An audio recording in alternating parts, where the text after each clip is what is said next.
নমস্কার, আমি শোভন দত্ত আপনাদের সাথে। আপনারা সবাই জানেন যে ইরান, ইসরায়েল এবং আমেরিকার যে সংঘাত চলছে তার রেশ কিন্তু সারা বিশ্ব জুড়ে চলছে। এই যে তেলের দামের মানে বৃদ্ধি, গ্যাসের দাম বৃদ্ধি, গ্যাস অলরেডি পাওয়া যাচ্ছে না। একটু আগে নিউজে দেখলাম যে গ্যাসের সার্ভার অলরেডি ডাউন হয়ে গেছে। লোকে এত পরিমাণ, আর বাঙালি তো কিছুটা হুজুগে আছে, এত পরিমাণ গ্যাস বুক হয়েছে যে গ্যাসের সার্ভার অবধি বসে গেছে। তো এর মেন কারণ কিন্তু এই ইরান, ইসরায়েল ও আমেরিকার যুদ্ধ। তাই এতদিন এইসবের মধ্যে ছিল, কিন্তু এখন কি পরিবেশের উপর প্রভাব ফেলবে? দেখুন, পরিবেশ এমনই একটা জিনিস, পরিবেশ যদি বিগড়ে যায় না, আমরা কেউ বাঁচবো না। পরিবেশ চাইলে আমাদের এক সেকেন্ডে ধ্বংস করে দিতে পারে। তো সে এইবার কি পরিবেশের উপর প্রভাব ফেলতে চলেছে এই যুদ্ধ? হ্যাঁ, আপনারা ঠিক শুনছেন, পরিবেশের ওপরই প্রভাব ফেলতে চলেছে এই যুদ্ধ। ইরানের যে তেলের ডিপোগুলো আছে তার উপর আক্রমণ চালিয়েছে ইসরায়েল ও আমেরিকা। তার ফলে কি, প্রচুর হাইড্রোকার্বন, নাইট্রোজেন ঘটিত যৌগ এবং সালফার ঘটিত যৌগ বায়ুতে মিশে অ্যাসিড বৃষ্টি ফর্ম করছে এবং সেটা ঝরে পড়ছে। তো সেই অ্যাসিড বৃষ্টির প্রভাব কি আমাদের ভারতে পড়বে? সেই অ্যাসিড বৃষ্টির ভয়াবহ রূপ কি আমরা দেখতে পাবো? আমাদের ভারত বাংলাদেশে আমরা দেখতে পাবো, এই উপমহাদেশে আমরা দেখতে পাবো? তো সমস্ত কিছু নিয়ে আমি এই ভিডিওতে আলোচনা করব। তো চলুন আমরা প্রথমে একটু আলোচনা করে নেব যে এই যুদ্ধের এখন কি পরিস্থিতি। আপনারা জানেন যে ইরানের সর্বোচ্চ নেতা, ধর্মীয় এবং ধর্মগুরু খামেনির মৃত্যু ঘটেছে। ইসরায়েলি আক্রমণে তাদের খামেনির মৃত্যু ঘটেছে। এখন নতুন নেতা নির্বাচন চলছে। শোনা যাচ্ছিল যে খামেনির বড় ছেলে তিনি হবেন।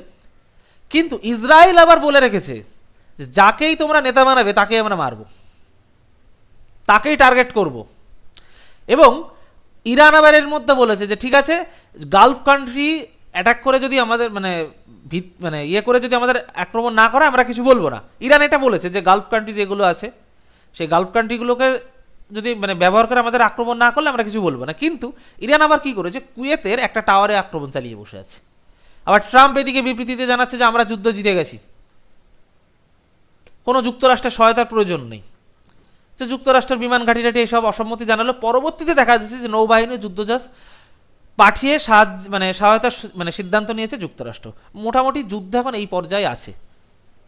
এবার প্রথম মূল লক্ষ্যবস্তু থাকে জ্বালানির অবকাঠামো নষ্ট করা। তার ফলস্বরূপ কি হয়েছে, ইরানের যে থাকে তেলের ডিপোগুলো, তার উপর আমেরিকা, ইসরায়েল আক্রমণ চালিয়ে দিয়েছে। এবং এই তেল যেহেতু ক্রুড অয়েল, পেট্রোলিয়াম যে তেলগুলো মাটির থেকে তোলা হয়, এর ফলে কি বায়ুতে প্রচুর পরিমাণে হাইড্রোকার্বন ঘটিত যৌগ এবং সালফার ডাইঅক্সাইড, সালফার ঘটিত যৌগ, নাইট্রোজেন ঘটিত যৌগ মিশছে। তো চলুন এবার আমরা মেন আলোচনায় ফিরি।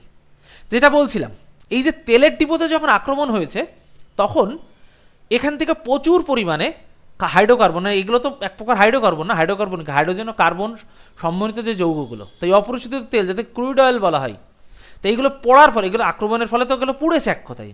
বায়ুতে প্রচুর পরিমাণে হাইড্রোকার্বন নির্গত হয়েছে এবং সেই সাথে নাইট্রোজেনের কিছু যৌগ, এবং নাইট্রোজেনের যৌগের মধ্যে নাইট্রোজেন অক্সাইড সব থেকে ভালো বায়ুতে মিশে যায়।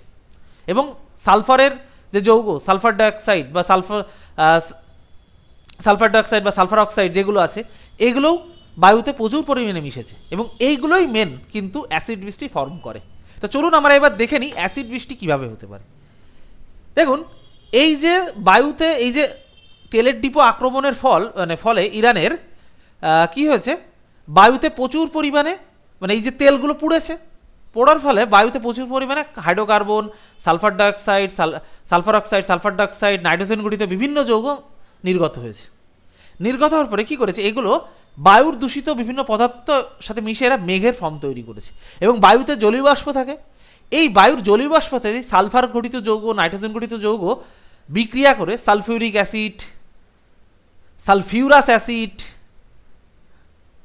নাইট্রিক অ্যাসিড, নাইট্রাস অ্যাসিড এইগুলো ফর্ম করে। এবং এইগুলো ফর্ম করে যখন বৃষ্টির উপরে ঝরে পড়ে সেইটাকেই বলা হয় অ্যাসিড বৃষ্টি। তো ইরানে সেটাই হতে চলেছে যে এই ইসরায়েল যখন এই তেলের ডিপোগুলোতে আক্রমণ করেছে, এগুলো পুড়ে গেছে, আগুন ধরে গেছে।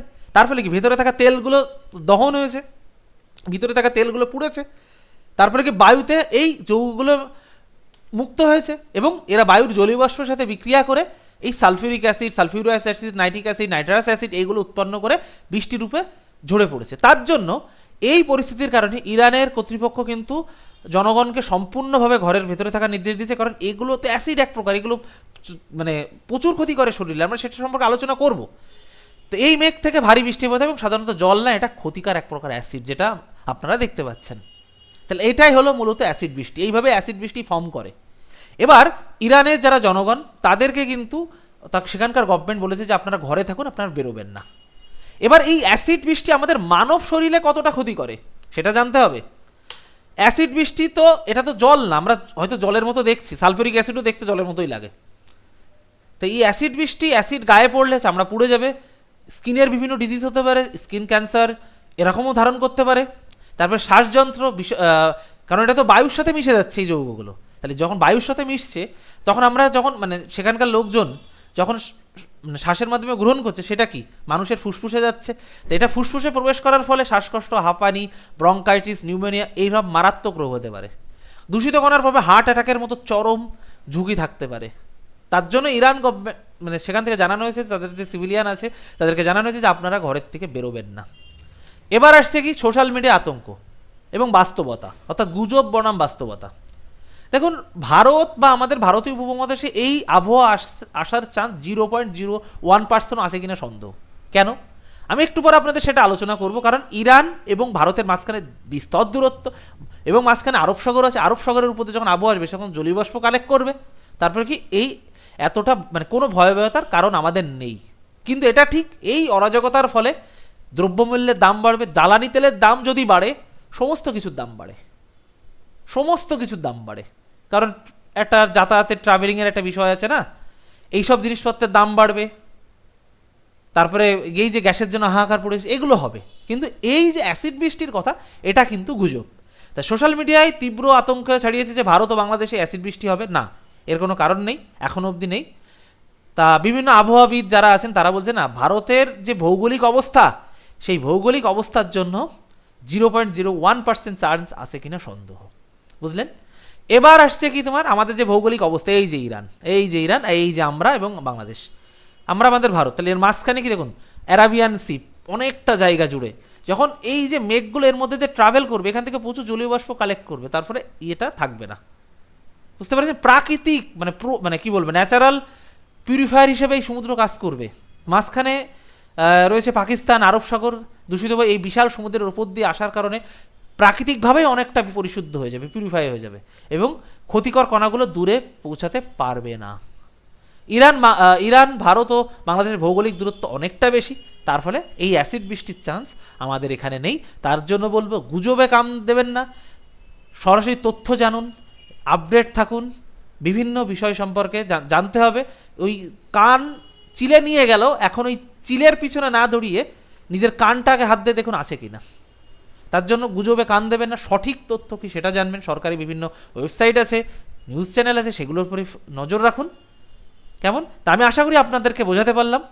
তা মধ্যপ্রাচ্যের সংঘাত কিন্তু চরমে, জানি না কী হবে। আমরা সবাই প্রার্থনা করি যে যুদ্ধ থেমে যাক, না হলে এই তেলের দাম বা জ্বালানি তেল বা এই গ্যাসীয় এইসব পেট্রোলীয় যে দ্রব্যগুলো আছে এর দাম বাড়লে ও সব জিনিসের দাম বাড়বে, গরিব মানুষের কষ্ট হবে সংসার চালাতে। তা আমরা সবাই প্রার্থনা করবো যে এই যুদ্ধ যেন থেমে যাক, কারণ যুদ্ধ কখনো শান্তি প্রতিষ্ঠা করতে পারে না, যুদ্ধ শুধু ধ্বংসই চাই। তা আপনারা কে কোথা থেকে ভিডিওটা দেখছেন, যদি ভিডিওটা ভালো লেগে থাকে চ্যানেলটা সাবস্ক্রাইব করবেন এবং আর কোন কোন বিষয়ের উপর ভিডিও পেতে চান সেটা জানান। এবং আমরা এবার থেকে চিন্তা করেছি দুবার করে ভিডিও দেবো, বিকাল 5টা এবং বিকাল 4:30 এবং আপনার হচ্ছে বিকাল না আর সকাল 8টা। তো চ্যানেলটা ভালো লাগলে অবশ্যই সাবস্ক্রাইব করবেন এবং আপনাদের মতামত কমেন্ট বক্সে জানান, আমি রিপ্লাই দিয়ে দেবো। কেমন? তো চলুন আজকে অবধি, আবার দেখা হবে কালকে অন্য কোনো ভিডিও নিয়ে। আপনারা টপিক বলুন, সেই টপিকের উপর আমি ভিডিও বানাবো। তা চলুন আজকে অবধি, আর অবশ্যই চ্যানেলটা সাবস্ক্রাইব করতে ভুলবেন না। আর যদি আপনাদের কোনো মতামত থাকে সেটাও কিন্তু কমেন্টে লিখবেন। নমস্কার।